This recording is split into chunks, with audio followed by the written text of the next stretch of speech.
Okay, Adam.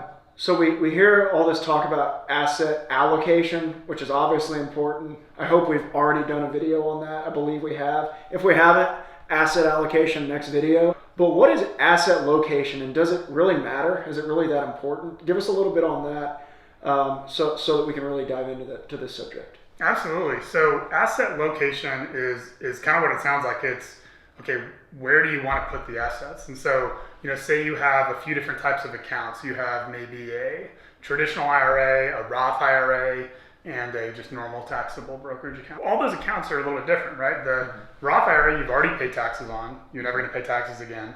The traditional IRA, you haven't paid taxes on yet. You're going to pay them all on the end when you take it out.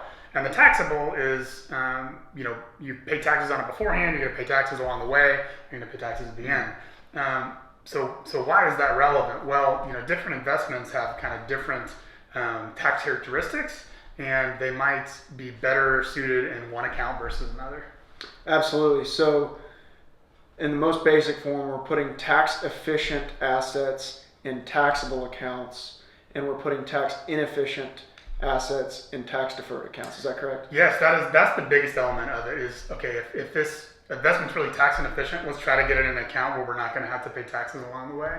Another layer though is, say that we have bonds, and those are pretty tax inefficient, but they're also, they're kind of the stabilizer in the portfolio. They're not swing for the fences investments. They're kind of like smooth out the ride on the way there. Well, in a Roth IRA, you've already paid the taxes.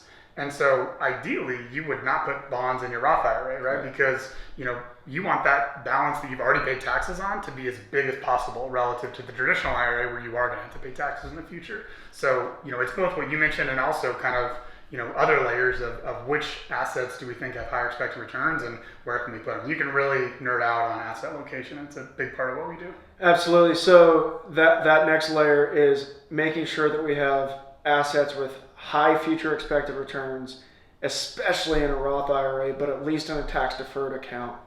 And the last piece that I'd like to hit on with you today, Adam, is what if I only have taxable money, or what if I only have a rollover IRA? We don't have to get into the specifics of everything, but are there assets to own in a taxable account if I don't have any tax deferred monies and I still want to own something like bonds? Absolutely. So there's one kind of really specific example in that bonds that are issued by municipalities, so like Oklahoma City, Tulsa, specific state agencies and things like that, you actually don't owe federal taxes on those bonds.